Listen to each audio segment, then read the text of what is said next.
12ই রবিউল আউয়াল কেন্দ্র করে রেলি জুসনে জুলুস অথবা ঈদে মিলাদুন নবী পালন এটা কবে থেকে শুরু হলো? আগে একটু মুখস্থ করি পরে বলি। বলেন 604 হিজরি। 604 হিজরি। ইরাক, মুসুল, এই তিনটা মিলায় বলি এবার। বলেন ইরাকের মুসুল শহরে বাদশাহ আবু সাঈদ মুজাফফর আবুল খাত্তাব ওমর ইবনে হিয়া নামক জনৈক দাম্ভিক আলেমের মাধ্যমে সর্বপ্রথম 604 হিজরিতে ঈদে মিলাদুন নবীর সূচনা করে। আমি একবারও কিন্তু আপনাদেরকে বলি নাই পালন করবেন না ছাড়বেন, শুধু একটু বললাম নবী দুনিয়া থেকে বিদায় নেওয়ার 604 বছর পরে এটা শুরু হয়েছে। কয় বছর পরে? এরপরও তো আপনার অনেক বুদ্ধিমান, এই জন্য পালন করবেন। কয়শো বছর পরে? 604। তাহলে কয় হিজরিতে শুরু? 600। কোন দেশে, কোন শহর? মুসুল। বাদশার নাম আবু সাইদ, একটু মনে রাখলে হবে। বাদশার নাম, যে হুজুর দিয়ে শুরু করছে তার নাম আবুল খাত্তাব। বলেন একটু খালি মনে রাখলে হবে, কি নাম?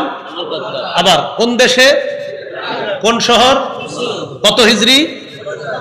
জি বাদশা শুরু করছে তার নাম, আর যারে দিয়ে শুরু করছে তার নাম আবুল খাত্তাব। এই আবু সাইদ মুজাফফরের মৃত্যু হলো 630-এ, আর আবুল খাত্তাবের মৃত্যু হলো 633 হিজরিতে। যাই হোক, তাহলে এতটুকু শিখলাম। 604 হিজরিতে ইরাকের মসুল শহরে বাদশা আবু সাঈদ সর্বপ্রথম আবুল খাত্তাব ওমর ইবনে দিহিয়া নামক জনৈক আলেমের মাধ্যমে সর্বপ্রথম ঈদে মিলাদুন নবীর সূচনা দুনিয়াতে করে। এর আগে পৃথিবীতে এটার অস্তিত্ব ছিল না। আল্লাহ আমাদের সকলকে নব আবিষ্কৃত কোন রেলি, জশ্নে জুলুস অথবা বেদাতের গন্ধ থাকে এমন কাজ থেকে আল্লাহ আমাদেরকে হেফাজত করেন। এই হলো আজকের আলোচনার 6 নম্বর আলোচনা। এবার এই হুজুরটার সম্পর্কে একটু জানি চলেন। কোন হুজুর, জানি দিয়ে শুরু করছে, কি নাম বলেন সবাই? এই আবুল খাত্তাবের ব্যাপারে ইবনে হাজার আসকালানী রহমতুল্লাহি আলাইহি বলেন, এই লোকটা কাসিরুল ওয়াকিআতি ফিল আইম্মাতি ওয়া ফিস সালাফ মিনাল উলামা। এই লোকটা অতীতের বড় বড় আলেমদের ব্যাপারে উল্টাপাল্টা কথা বলতো। লোকটা ছিল দাম্ভিক টাইপের, খাবিসুল লিসান, সব সময় গালিগালাজ করত। এখনো দেখবেন যারা এই বিষয়গুলো নিয়ে দলিলে পারে না, তারা সর্বশেষ একটা গালি দেয় আমাদেরকে। দলিলে না পারলে আমাদের আল্লামা আহমদ শফী সাহেব রহমতুল্লাহ আলাইহি সহ আরো বড় বড় উলামা কেরাম যারা, তাদের নাম নিয়ে তখন প্রথমে দলিলে যখন না পারে আর কি, সর্বশেষ অস্ত্র গালি দেয়। অত্যন্ত ভদ্রতার সাথে বলি, আমি চিন্তা করি আচ্ছা গালি দেয় কেন? তখন আমি ইতিহাস পেয়ে গেলাম, এই কাজ যে শুরু করছে এর স্বভাব ছিল গালি দেওয়া। তাই বংশ পরম্পরায় এখনো আমাদেরকে যারা গালি দেয়, ওই যে তাদের লিডার গুরু গালি দিছে, তাই এখনো তারা গালি দেয়। এটা কোনো আপনার এটা ইতিহাস, এই জন্য গালি দেয়। এর সুন্দরভাবে বলে দিবেন যে গালিটা কিন্তু এই কারণেই দিচ্ছেন, আপনাদের গুরু যিনি ছিলেন তিনি গালি দিতেন। এই হলো আপনার খাবিসুল লিসান, ভাষা ছিল কর্কশ, গালিগালাজ মুখ দিয়ে ব্যবহার করত। শাদীদুল কিবরি, প্রচন্ড দাম্ভিক টাইপের মানুষ ছিল। মুতাহাবিনান, দুর্বল প্রকৃতির মানুষ, অলস টাইপের ছিল। আর শুধু উলামায়ে কেরামের বিরুদ্ধে কুৎসা রটনা করত, আর শুধু তাদেরকে গালিগালাজ করত, তাও বড় বড় ইমামদের নাম নিয়ে নিয়ে এসে গালিগালাজ। আল্লাহ আমাদেরকে হেফাজত করেন। এই তার মাধ্যমে সর্বপ্রথম এটার সূচনা হয়। আজকের আলোচনার 7 নম্বর আলোচনা। কত গেল? 6 গেল না? হ্যাঁ 6 তো গেল। হ্যাঁ 7 নম্বর আলোচনা মিলাদুন নবী। মিলাদুন নবী মানে জানি কি? জন্ম। হ্যাঁ ভাই, মিলাদ বুঝেন কি জানি অর্থ? জন্ম। মিলাদ মানেন? বলেন নবীজির জন্ম এই অর্থে মানি। বলেন মিলাদ মানেন? পুরোটা বলেন সবাই, মিলাদ মানেন? আবার মিলাদ মানেন? হ্যাঁ এই অর্থে মানি। রাসূলুল্লাহ সাল্লাল্লাহু আলাইহি সাল্লাম তার জন্মদিনে যে আমল করতেন, আপনারা সবাই এই আমল করার চেষ্টা করবেন ইনশাআল্লাহ। তাহলে আজকে থেকে আমরা নবীজির জন্মে ওই আমল করার চেষ্টা করব যে আমল রাসূল সাল্লাল্লাহু আলাইহি সাল্লাম করতেন। সহিহ মুসলিম 1162 নম্বর হাদিস। আমাদের মাদ্রাসার পাঠ্যপুস্তক অনুসারে মোট হাদিস সংখ্যা হবে 3033টা। এই হাদিসের বর্ণনাকারী আবু কাতাদা আল আনসারী রাদিয়াল্লাহু তাআলা আনহু তিনি বলেন, সুইলা রাসূলুল্লাহ সাল্লাল্লাহু আলাইহি ওয়াসাল্লাম আন সাওমিদ দাহরি। রাসূলুল্লাহ সাল্লাল্লাহু আলাইহি সাল্লামকে সারা বছর রোজা রাখা সম্পর্কে জিজ্ঞাসা করা হলো যে হুজুর সারা বছর রোজা রাখলে কি কোনো সমস্যা আছে? فقال رسول الله صلى الله عليه وسلم لا صام ولا افطر او قال ما صام وما افطر। নবীজি বললেন যে ব্যক্তি সারা বছর রোজা রাখে সে রোজা রাখেও নাই আবার রোজা ছাড়েও নাই। কি বললেন? সে রোজা রাখেও নাই রোজা ছাড়েও নাই। এর মানে হলো কেউ সারা বছর যদি রোজা রাখে তার রোজা আদায় হবে, তবে নবী উৎসাহ প্রদান করেন নাই। নবী তাকে কি করেন নাই? উৎসাহ প্রদান করেন নাই যে সারা বছর রোজা রাখবা, এটা আমি উৎসাহ দিচ্ছি না। আবার প্রশ্ন করলো সুইলা আন সাওমি ইয়াউমাইনি ওয়া ইফতারি ইয়াউমিন। হুজুর কেউ যদি 2 দিন রোজা রাখে আর 1 দিন রোজা না রাখে, এর মানে মাসে 20টা রোজা আর 10 দিন রোজা না রাখা। আবার বুঝেন, সাওমি ইয়াউমাইনি 2 দিন রোজা, এরপর আরেক দিন রোজা না, আবার 2 দিন রোজা নফল রোজা, আবার আরেক দিন রোজা না, তাহলে মাসে রোজা হয় কয়টা? 20টা, আর 10 দিন হয় রোজা ছাড়া। হুজুর এটা কেমন? রাসূলুল্লাহ সাল্লাল্লাহু আলাইহি সাল্লাম বললেন আইয়ুনা ইউতিকু যালিকা, এই রোজা রাখার সামর্থ্য কে রাখে, এই রোজা রাখার শক্তি কার আছে? এর মানে এরকম রোজা যদি কেউ রাখে আদায় হবে, তবে নবী এটাও উৎসাহ দেন নাই যে 2 দিন রোজা রাখবা আর 1 দিন রাখবা না, এটার প্রতি উৎসাহ দেন নাই। তারপর প্রশ্ন করলেন সুইলা আন সাওমি ইয়াউমিন ওয়া ইফতারি ইয়াউমাইন। হুজুর কেউ যদি 1 দিন রোজা রাখে আর 2 দিন রোজা না রাখে, এর মানে মাসে 10টা রোজা আর 20 দিন রোজা না রাখা, তাহলে কি? নবীজি বললেন লাইতা আল্লাহ কওয়ানা লিযালিক, হায় আল্লাহ যদি এই রোজা রাখার শক্তি আমাদেরকে দান করতেন। কি বললেন? হায় এই রোজা রাখার শক্তি যদি আল্লাহ আমাদেরকে দিতেন। এর মানে এটার প্রতি নবীজির আগ্রহ, এটার প্রতি নবীজির উৎসাহ যে আল্লাহ আমাদের সকলকে যদি এই রোজাটা রাখার তৌফিক দান করতেন। তাহলে সারা বছর রোজা, এটার প্রতি উৎসাহ দেন নাই। 2 দিন রোজা 1 দিন রোজা না রাখা, এটাও উৎসাহ দেন নাই। 1 দিন রোজা আর 2 দিন রোজা না রাখা, এটার প্রতি আল্লাহ রাসূল উৎসাহ দান করলেন। চাইলে চেষ্টা করব আমরা যেন এটা আদায় করতে পারি, আল্লাহ তৌফিক দান করেন। আমিন। এরপর প্রশ্ন করলেন সুইলা আন সাওমি ইয়াউমিল ইসনাইন, হুজুর সোমবারের রোজার ব্যাপারে আপনার কাছে জানতে চাই। ফাকালা রাসূলুল্লাহ সাল্লাল্লাহু আলাইহি ওয়াসাল্লাম ইয়াউমুন বুলিতু ফীহি, সোমবার এমন একটা দিন যেই দিনে আমার জন্ম, তাই ওই দিন আমি রোজা রাখি। সোমবারে নবীজির কি? ওই দিনে নবীজি কি রাখেন? সোমবার বছরে 1 দিন, হ্যাঁ সপ্তাহে 1 দিন। তাহলে সোমবার কি বছরে 1 দিন না প্রতি সপ্তাহে? অতএব কেউ যদি বলে রাসূল সাল্লাল্লাহু আলাইহি সাল্লামের জন্মদিনে আমি আমল করতে চাই, ওই ব্যক্তির জন্য আশিকে রাসূল হিসাবে আমল হলো প্রতি সপ্তাহে সোমবার রোজা রাখা। বছরে 1 দিন অনুষ্ঠান করলেন আর খাইলেন, নবী জন্মদিনে রোজা রাখলেন, আপনি খাইলেন। নবী জন্মদিনে রোজা রাখলেন আর আপনারা খানার আয়োজন করলেন, এটা কেমন কথা আমারে বলেন? আমি শরীয়ত বলছি না, শুধু এটা জিজ্ঞাসা করছি আপনাকে। নবী রাখলেন রোজা আর আপনি বছরে 1 দিন তাও রোজা না খাইলেন, তো নবী করলেন রোজা রাখা না খায়া আমল, আর আপনি খাইলেন, শুধু খাইলেন না আরো অনেকে এরকম বিলি করলেন, বিতরণ করলেন খুশিতে। নবী কি খাইছেন না রোজা রাখছেন? না, আপনি তো খাইলেন, জোহর থেকে শুরু করলেন। তাহলে আমরা একটা কথা স্পষ্ট হলো, নবীজি জন্মদিনে কি করতেন? বছরে 1 দিন না প্রতি সপ্তাহে? কি বারে? এই আমল রাসূল সাল্লাল্লাহু আলাইহি সাল্লাম জন্মদিনে করতেন। যদি কেউ চেষ্টা করেন এটা আপনি করতে পারেন। আল্লাহ আমাদেরকে প্রকৃত আশিকে রাসূল হওয়ার তৌফিক দান করেন। আমিন। এগুলো আজকের আলোচনা, 7 নম্বর আলোচনা। 8 নম্বর আলোচনা, 12ই রবিউল আউয়ালকে কেন্দ্র করে কোন ধরনের রেলি, জশ্নে, জুলুস, জন্মদিন ইত্যাদি পালন করা বেদাত। যারা এই বেদাতে শামিল হবে তারাও বেদাতীদের অন্তর্ভুক্ত হয়ে আবু দাউদের 4608 নম্বর 4607 নম্বর হাদিস অনুযায়ী রাসূলুল্লাহ সাল্লাল্লাহু আলাইহি সাল্লাম বলেন ইয়াকুম ওয়াল মুহদাসাত, তোমরা দ্বীনের মধ্যে নতুন নতুন বিষয় আবিষ্কার করা থেকে বাঁচো। ফাইন্না কুল্লা মুহদাসাতিন বিদআহ, প্রত্যেক নতুন আবিষ্কার বেদাত। ওয়া কুল্লা বিদআতিন দালালাহ, প্রত্যেক বেদাত হলো পথভ্রষ্টতা।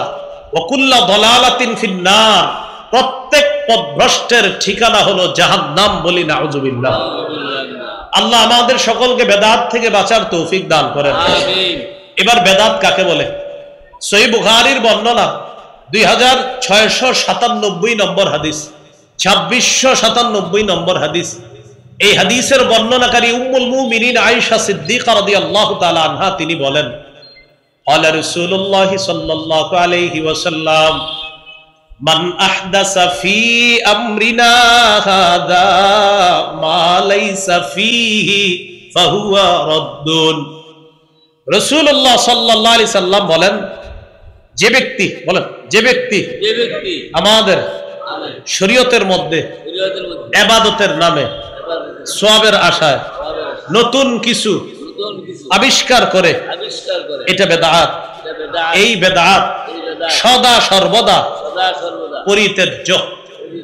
তাহলে ইসলামের মধ্যে সওয়াবের আশায় ইবাদতের নামে নতুন কিছু আবিষ্কার করা বেদাত। এই বেদাত পরিত্যাজ্য। ইমাম মালিক রহমতুল্লাহি আলাইহি বলেন, মান ইবতাদা ফিল ইসলামি বিদআতান ইয়ারাহা হাসানা ফাকাদ যাআমা আন্না মুহাম্মাদান খানার রিসালা।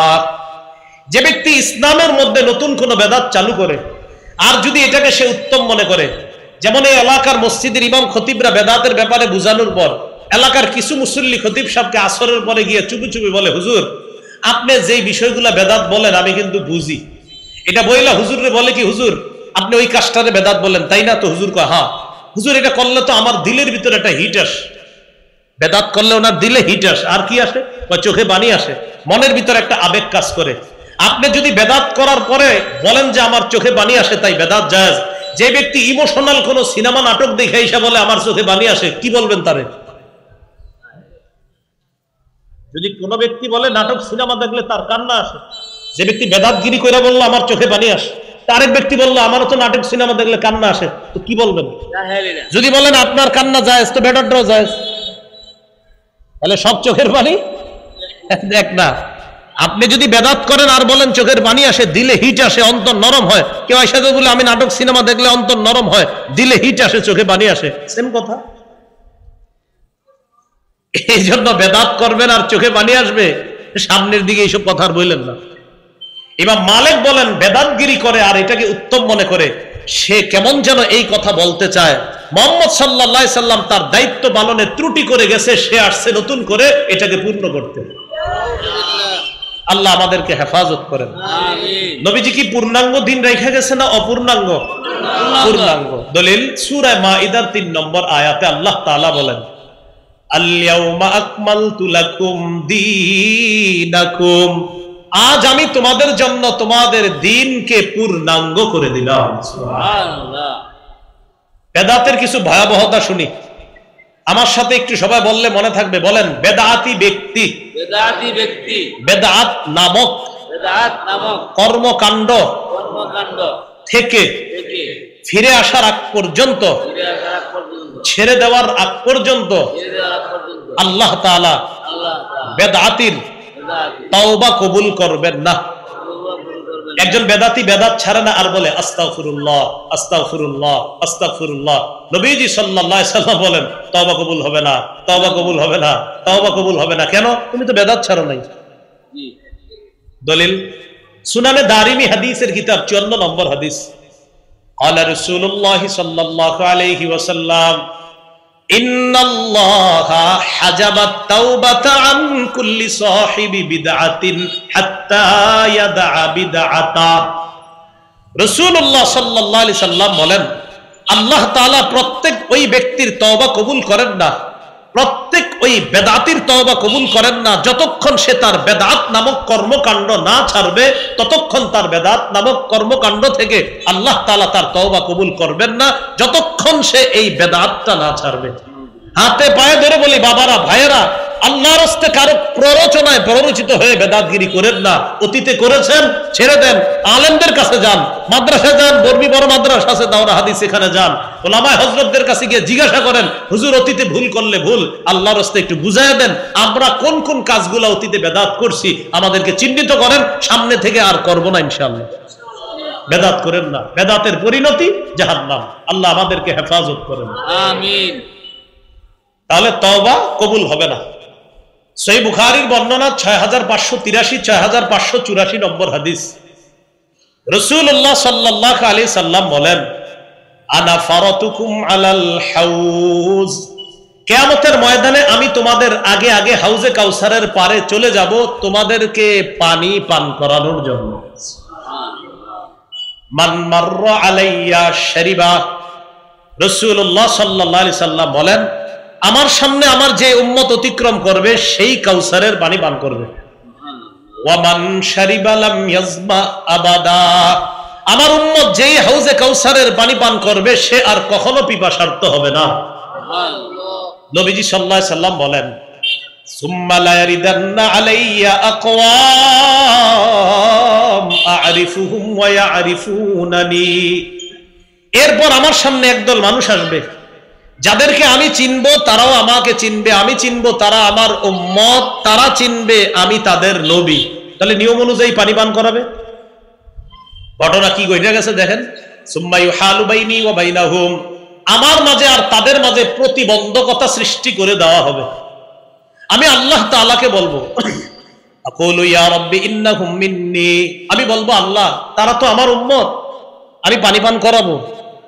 ইউকালু ইন্নাকা লা তাদরি মা আহদাসু বা'দাক, আল্লাহর পক্ষ থেকে জবাব দেওয়া হবে, হাবিব আপনি জানেন না আপনি দুনিয়া থেকে চলে আসার পর তারা কত কত নতুন বেদাত আবিষ্কার করেছে, আপনি জানেন না, তাই আজকে আপনি তাদেরকে পানি পান করাতে পারবেন না। এই কথা শুই না রাসূল সাল্লাল্লাহু আলাইহি সাল্লাম বলেন, সুহকান সুহকান লিমান গায়্যারা বা'দি, আমি তখন বলবো দূর হও আমার সামনে থেকে, দূর হও যারা আমার দ্বীনকে পরিবর্তন করে দিয়েছ। আমি পূর্ণাঙ্গ শরীয়ত রেখে আসলাম, আর এটার মধ্যে যারা পরিবর্তন ঘটিয়েছ, আমি তোমাদেরকে পানি পান করাইতে চেয়েছিলাম, আমি তোমাদের চেহারাটাও দেখতে চাই না, আমার সামনে থেকে সবাই দূর হও, তোমরা বেদাতগিরি করেছো, আমি তোমাদের চেহারাটাও দেখতে চাই। যেই নবী কাউসারের পানি পান করাইতে চাইলেন তিনি আর দেখতে চান না তাদেরকে। এই জন্য প্রিয় ভাইয়ারা, বেদাত নামক কোন কর্মকাণ্ডে যোগ দিয়েন না। রবিউল আউয়াল মাসে আসলে অনেক এলাকায় এই কাজগুলা বংশীয় পরম্পরায় করে কিছু বেদাত, ওই অতীতে করতো, এই জন্য আপনি করেন। আপনার হাতে ধরি পায়ে ধরি এই কাজ আপনি করবেন না। আমি মঞ্চ থেকে নামার পর যদি চুপে চুপে বলেন আপনার পায়ে ধরতে, আমি তাও রাজি আছি আপনার পায়ে ধরতে। আপনি অতীতের এই কাজ ভুল করেছেন, এটা আপনি ছেড়ে দেন। যদি বলেন মঞ্চে ধরতে, আসেন আমি মঞ্চে ধরবো। যদি বলেন এখানে লজ্জা পান, আমি বের হওয়ার পরে কোথাও আড়ালে গিয়ে বলবেন হুজুর আমার পায়ে ধরেন, তাহলে আমি বেদাত ছাড়বো, আমি আপনার পায়ে ধরবো, আপনি এটা ছাড়বেন। আল্লাহর কসম করে বলছি, এখানে আসলে এখানেই পায়ে ধরবো, আসেন না। আপনি তো জাহান্নামী কাজ করতেছেন, আল্লাহর রাস্তায় কাজ করেন না, বেদাতকে সমর্থন করেন না, বেদাতের মধ্যে নিজেরা জড়িয়ে যাবেন না। আল্লাহ আমাদেরকে হেফাজত করেন। আরেকটা ভয়াবহতা দেখেন, অনেক মানুষ আছে যারা এলাকায় নিজে বেদাত করে, আবার অন্য বেদাতিকে আশ্রয় দেয়। অন্য বেদাতিকে কি করে? আশেপাশের ইমাম খতিবদেরকে হুমকি দিয়ে দেয়, হুজুর ওনারে কিছু বলতে সাবধান। কেন? ওনারে আমি প্রোটেক্ট করি, আমি আশ্রয় দিছি ওনাকে, আপনারা কিছু করেন না, সাবধান। হুজুররাও দূর দূরান্ত থেকে এখানে আসছে, ওনারাও কিছু বলে না, ঠিক আছে ভাই। উনি এলাকার 2-3 কাঠা জায়গা হেরে দিয়ে দিছে যে আপনি এখানে একটা আস্তানা বানান, আর আপনি যত বেদাত আছে এখান থেকে সাপ্লাই দিবেন। এরকম একটা আস্তানা বানানোর জন্য জায়গাও দিয়ে দিছে। এবার বুখারীর হাদিস শুনেন, 3172 নম্বর হাদিস। قال رسول الله صلى الله عليه وسلم, রাসূলুল্লাহ সাল্লাল্লাহু আলাইহি সাল্লাম বলেন, মান আহদাসা ফিহা হাদাসা আও আওয়া মুহদিসা ফালাইহি লানাতুল্লাহ ওয়াল মালাইকাতি ওয়ান নাসি আজমাইন।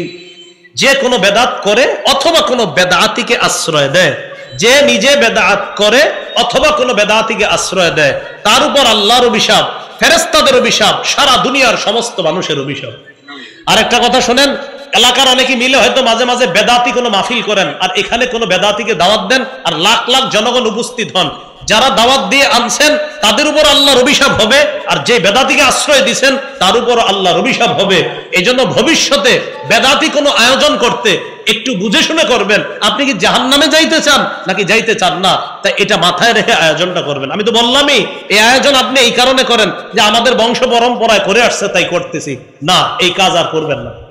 তাহলে কি বললাম, এরকম মঞ্চে কোনো বেদাতিকে যদি বসায়া দেন আর আপনারা তাকে আশ্রয় প্রশ্রয় দিলেন, এটা ওই হাদিসের অন্তর্ভুক্ত হবে যে বেদাতিকে বেদাত সাপ্লাইয়ের সুযোগ কেন করে দিলেন। আবার কি বলে জানেন, মাইকে বৈশা বলার পরে বলে কি, নবী প্রেমে দলিল লাগে না। কি বলে? মানে বেদাত করবে আর বলবে এগুলোর দলিল লাগে না। তো এরকম অনেক আলেমদের নাম ধরে ধরে বলবে যে অমুকরা বলে, ওহাবিরা বলে দলিল লাগে। বলেন সবাই নবী প্রেমে কি দলিল, এরকম বলবে আর কি সামনে যারা আছে। তো সবাই বলে ঠিক, লাখ লাখ মানুষ বুঝলেও ঠিক না বুঝলেও ঠিক, এরাও কয় হ্যাঁ ঠিকই তো, নবী প্রেমে দলিল লাগে না, এরকম বলে। এবার হাদিসে দেখি নবী প্রেমে দলিল লাগে কিনা। সহিহ মুসলিমের বর্ণনা, ও সমাজে অনেক মানুষ আছে, এদেরকে দাওয়াত দিতে গেলে কি বলবে দেখবেন, ভাই মসজিদে চলেন, যান যান, এরকম আপনি বারবার দাওয়াত দিলে বলে শেষমেশ যখন বলবেন ভাই আল্লাহকে ভালোবাসেন, নবীকে ভালোবাসেন, তো মসজিদে চলেন। এই মেয়ে আপনার থেকে নবীর প্রেম আমার মধ্যে কম আছে, আপনারা ডায়লগ দিবে নামাজ না পড়লেও নবীর প্রেম আছে। কি বলবে? নামাজ না পড়লেও নবীর প্রেম। অসংখ্য মানুষ পাবেন। এবার নবীজি কি বলে দেখেন। এক সাহাবী নবীজির খেদমত করছে, মাশাআল্লাহ আমাদের মাদ্রাসার ছাত্ররাও উস্তাদদের খেদমত করে, এরকম এক সাহাবী রাসূল সাল্লাল্লাহু আলাইহি সাল্লামের খেদমত করছে। খেদমত করার পর নবীজি তাকে বললেন, সাল, এই তুমি আমার কাছে কিছু চাও, যা চাইবা তাই দিব, চাও। সাহাবী বুদ্ধি করে বললেন, ইন্নী আসআলুকা মুরাফাকাতাকা ফিল জান্নাহ, হুজুর আমি জান্নাতে আপনার আশেপাশে থাকতে চাই, সুবহানাল্লাহ, আপনার সাথী হতে চাই। সাহাবীকে নবীজি বললেন, অগায়রা যালিক, এছাড়া অন্য কিছু চাও না? হয় না, এটাই চাই, আমি জান্নাতে আপনার আশেপাশে থাকবো। চিন্তা করেন কি বুদ্ধি করে জবাব দিস। আমরা মনে কইতাম 10 তলাটা বাড়ি লাগবে, এরকমই তো, নাও কি কইতাম। নবীজি বললেন, আমার আশেপাশে যদি থাকতে চাও একটা আমল বাড়ায়া দিবা, এই আমলটা সবাই করবো না ইনশাআল্লাহ। নবীজি সাল্লাল্লাহু আলাইহি সাল্লাম বললেন, আইন্নি আলা নাফসিকা বিকাসরাতিস সুজুদ, আজকে থেকে বেশি বেশি নামাজ পড়বা, রুকু করবা, সিজদা করবা। যত বেশি নামাজ পড়বা, যত বেশি রুকু করবা, যত বেশি সিজদা করবা, জান্নাতে আমার তত কাছে থাকতে পারবে। সুবহানাল্লাহ। হে কয় নামাজ না পড়লে প্রেম আছে? নবীজি কয় নামাজ পড়লে প্রেম, হে কয় না পড়লে। তাহলে নামাজ ছেড়ে প্রেম না ধরে প্রেম? আল্লাহ তাআলা কোরআনে বলেন, উসজুদ ওয়াকতারিব, সেজদা দাও কাছে আসো, সেজদা দাও কাছে আসো, সেজদা দাও কাছে আসো। তাহলে আল্লাহর কাছাকাছি হওয়ার উপায়ও নামাজ, জান্নাতে নবীর কাছাকাছি থাকার উপায়ও নামাজ। এক অংশ আমি, বাকি অংশ আপনারা জোরে বলবেন, আল্লাহর কাছাকাছি হওয়ার সেরা উপায় নামাজ, জান্নাতে নবীর কাছাকাছি থাকার শ্রেষ্ঠ উপায় নামাজ। নামাজ ধরে আল্লাহ প্রেম না ছেড়ে আল্লাহ প্রেম? নামাজ ছেড়ে নবী প্রেম না ধরে নবী প্রেম? আল্লাহ আমাদেরকে বুঝার তৌফিক দান করেন। তাহলে দলিল লাগেনি? দলিল লাগে না, এগুলা বইলা টইলা আপনাদেরকে সামনে যারা আছে ঠিক এরকম। আল্লাহ আমাদেরকে হেফাজত করে।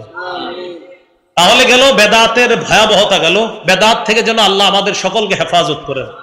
এগুলো আজকের আলোচনার 8 নম্বর আলোচনা। রবিউল আউয়াল মাস কেন্দ্র করে আমরা কোনো বেদাত করব না, বলেন ইনশাআল্লাহ। ইনশাআল্লাহ। 9 নম্বর, অনেক ভাইদেরকে বলতে শোনা যায় যে নবীজি তো নিষেধ করেন না এগুলা করতে। কি বলে? নবীজি তো নিষেধ করেন না এগুলা করতে। এটার জবাব কি? উত্তর, নবীজি নিষেধ করেন নাই, কিন্তু রাসূল সাল্লাল্লাহু আলাইহি সাল্লাম হাদিসে বেদাতের মূলনীতি বলে দিয়েছে। ওই মূলনীতির আলোকে আপনাদের কাজ বেদাত, তাই এটা বেদাত। নবীজি নিষেধ করেন নাই, কিন্তু নবীজি বেদাতের মূলনীতি বলছে। ওই যে বুখারীর 2697 নম্বর হাদিস, ইসলামের মধ্যে ইবাদতের নামে সওয়াবের আশায় নতুন কিছু করলে এটা বেদাত। আপনি জিজ্ঞাসা করবেন, তো আপনারা যা করেন কি সওয়াবের আশা করেন না? টেনশনে পড়ে যাবে। যদি বলে না, তাহলে করেন কেন? উনি যদি বলেন না, তাহলে আপনি বলবেন করেন কেন? যদি বলে হ্যাঁ, তখনই বলবেন হ্যাঁ ভাইয়া, নবীজি বলছে ইবাদতের নামে সওয়াবের আশায় নতুন কিছু করলে এটা বেদাত। প্রথমে প্রশ্ন করবেন, এটা যে করেন সওয়াবের আশায় না সওয়াব ছাড়া? তো বলবে কোনো সওয়াবের আশা নাই। যদি বলে, তো বলবেন তো এই কাজ করাই দরকার নাই। আর যদি বলে সওয়াবের আশায়, তখন মূলনীতি বলবেন সওয়াবের আশায় ইসলামের মধ্যে নতুন কোন আমল চালু করে এটা করা, এটার নাম বেদাত, এই বেদাত পরিত্যাজ্য। এগুলো 9 নম্বর কথা। 10 9 নম্বর কথার উপর কেন্দ্র করে 10 নম্বর কথা আপনাদেরকে পেঁচে ফেলাবে। লাইট, ফ্যান, এইগুলা নতুন আবিষ্কার, তো এইগুলা তো বেদাত। আমি আপনাদের কাছে জানতে চাই, আজকে মাগরিবের নামাজে যে যারা যারা মসজিদে নামাজ পড়ছেন, কারেন্ট ছিল কিনা? এখানে কারেন্ট ছিল কিনা? আচ্ছা, যদি কারেন্ট না থাকতো, ফ্যান না থাকতো, লাইট না থাকতো, আপনারা কি মাগরিব পড়তেন না? আগামী 100 বছর যদি বাংলাদেশে কারেন্ট, বিদ্যুৎ, গ্যাস কিচ্ছু না থাকে, আমরা কি নামাজ পড়বো না? বোঝা গেল লাইট, ফ্যান, বিদ্যুৎ এগুলার সম্পর্ক শরীয়তের না। হলে ভালো, না হলেও সমস্যা নাই, আমরা আল্লাহর হুকুম পালন করব। এটা দিয়ে সেটার দলিল দেয়, তো এগুলো তো নতুন। আমরাও বলবো হ্যাঁ এগুলা নতুন, কিন্তু এগুলা না থাকলে কিচ্ছু হবে না। কিন্তু তুমি যদি শরীয়তের মধ্যে নতুন বেদাত ঢুকাও, এটা আমরা পালন করব না। তাহলে বিষয়টা কি? লাইট কি শরীয়তের মধ্যে কোনো আমল? বলেন। তাহলে ফ্যান, লাইট এগুলা কি শরীয়তের কোনো ইবাদত? এগুলা না থাকলে কি আমরা নামাজ পড়বো না? আমরা রোজা রাখবো না? তাহলে এইগুলোর সাথে ইবাদতের কোনো সম্পর্ক নাই। এগুলা না থাকলে আমরা ইবাদত করব। হ্যাঁ, শরীয়তের মধ্যে ইবাদতের নামে নতুন কিছু ঢুকানো, এটার নাম বেদাত। ওই বেদাতের সাথে এই নতুন আবিষ্কারকে তুলনা করা, এটাকে এটার সাথে সামঞ্জস্য করা মূর্খতা ছাড়া অন্য কিছু না। সহজে কিন্তু বুঝবেন। কেউ যদি বলে আপনারে ভাই ফ্যান লাইট মাইক তো বেদাত, আপনি বলবেন ভাইয়া এই মাইক যদি না থাকে, এই ফ্যান লাইট যদি কিচ্ছু না থাকে, আমরা 4-5 জনের সামনে যতজন শুনে ততজনকে বয়ান করবো। লাইট ফ্যান না থাকলেও নামাজ পড়বো, লাইট ফ্যান না থাকলেও হাদিস বলবো, লাইট ফ্যান না থাকলেও আমরা কোরআন বলবো। 100 বছর যদি বাংলাদেশে লাইট ফ্যান বিদ্যুৎ গ্যাস না থাকে, আমরা আল্লাহর ইবাদত ছাড়বো না। তো এগুলা কি ছিল আগে? তো তখন কি ইবাদত চলে নাই? চলছে। আল্লাহ আমাদেরকে কথাগুলা বোঝার তৌফিক দান করে। এখন প্রশ্ন হবে, তাহলে লাখ লাখ মানুষের ওয়াজ করবেন কেমনে যদি মাইক না থাকে? জবাব দিব, লাখ লাখ মানুষের সামনে ওয়াজ করারও সুন্নাহ সিস্টেম আমাদের জানা আছে। সেটা কি? একজনে বয়ান করবে, আরেকজন ওখানে দাঁড়াবে, তিনি তার বক্তব্য আরেকজনকে জানাবে। রাসূলের বক্তব্য এক সাহাবী প্রচার করতেন, তার বক্তব্য আরেক সাহাবী, তার বক্তব্য আরেক সাহাবী, এইভাবে হাজার হাজার মানুষের মাঝে আল্লাহ রাসূলের বক্তব্য প্রচার হতো। ওই যে মুকাব্বির যে সিস্টেমটা, মুকাব্বির, হ্যাঁ এই সিস্টেম। আল্লাহ আমাদেরকে বেদাত থেকে বাঁচার তৌফিক দান করেন। 11 নাম্বার, এবার প্রশ্ন করবে সর্বশেষ, সব কিন্তু শেষ, এবার শেষ বলবে, আচ্ছা তাহলে আমার আব্বা কি গত 14 বছর যেগুলো করতো এগুলো ভুল, আর আমার দাদাই করছে এর আগে 50 বছর, এগুলো ভুল? আপনি জবাব দিবেন, আপনার দাদা না শুধু পরদাদা 14 গোষ্ঠীও যদি করে থাকে ভুল, ভুল, এটা সঠিক হওয়ার কোনো সুযোগ নাই। এখন আব্বা আর দাদার জন্য দোয়া করেন, আল্লাহ যেন মাফ করে দেন। তাহলে বলেন তো ভুল কি? ভুল বলেন, ভুল কি? ভুল। সর্বশেষ কথা 12 নাম্বার, বলেন বেদাতের পরিবর্তে ব্যাপকভাবে নিজে সুন্নতের আমল করব, ঘরে বাহিরে সমাজে রাষ্ট্রে ব্যাপকভাবে সুন্নাহের প্রচার করব। আমরা সুন্নাহের প্রচারের মাধ্যমে বেদাতকে প্রতিহত করবই ইনশাআল্লাহ। এদেশে বেদাতি বা বেদাতের কোন স্থান ভবিষ্যতে আমরা থাকতে দিব না ইনশাআল্লাহ। তাহলে বেদাতির কোনো আস্থানা থাকবে না। অলরেডি শুরু হয়ে গেছে, কিন্তু শেষ হবে ইনশাআল্লাহ আস্তে আস্তে ইনশাআল্লাহ। ঠিক যেও ইনশাআল্লাহ থাকবে না। না, আগে বুঝান, আগে ওয়াজের মাধ্যমে বুঝান, এই যে বেদাত বুঝাইতে হবে, এরপর আস্তে আস্তে আস্তে আস্তে ইনশাআল্লাহ এই বেদাত প্রতিহত করতে হবে। প্রথমে আপোষে বুঝাইতে হবে, আপোষে না বুঝলে যা করার ওলামায়ে কেরাম মিলে ঝিলে করবেন। এই আল্লাহ আমাদেরকে সুন্দরভাবে ভদ্রতার সাথে বুঝিয়ে শুনিয়ে বেদাতীদেরকে বেদাতি কর্মকাণ্ড থেকে ফিরিয়ে এনে তাদেরকে সহজেন সবাই একসাথে জান্নাতে থাকতে পারি, আল্লাহ তৌফিক দান করুন। আমিন। সুন্নাহের প্রচার করলে কি লাভ? রাসূলুল্লাহ সাল্লাল্লাহু আলাইহি সাল্লামের একটি হাদিস শুনি, সহিহ বুখারীর বর্ণনা, ৭২৮০ নম্বর হাদিস। রাসূলুল্লাহ সাল্লাল্লাহু আলাইহি সাল্লাম বলেন, কুল্লু উম্মতি ইয়াদখুলুনাল জান্নাতা ইল্লা মান আবা। আমার উম্মতের সবাই জান্নাতে যাবে, শুধু যারা অস্বীকার করে তারা ছাড়া সবাই জান্নাতে যাবে। সাহাবীরা প্রশ্ন করলেন, তারা কারা হুজুর যারা অস্বীকার করে? নবীজি বললেন, মান আতাআনি দাখালাল জান্নাহ। যারা আমার আনুগত্য করে তারা জান্নাতে যাবে। ওয়ামান আসানি ফাকাদ আবা। যারা আমার নাফরমানি করে, তারা অস্বীকার করে, তাদের ঠিকানা জাহান্নাম। সহিহ বুখারী ৭২৮১ নম্বর হাদিস। রাসূলুল্লাহ সাল্লাল্লাহু আলাইহি সাল্লাম একদিন ঘুমাইতেছিলেন। তো ঘুমন্ত অবস্থায় জাআত মালাইকাতুন, একদল ফেরেশতা রাসূলের কাছে আসছে। আবার বলছি, আমি নবী ঘুমাইতেছে, একদল ফেরেশতা নবীজির কাছে আসছে। আসার পর ফেরেশতারা নবীর চারপাশে দাঁড়ায় গেছে। দাঁড়ানোর পর এক ফেরেশতা বলতেছে, ইন্নাহু নাইমুন, তিনি ঘুমায়।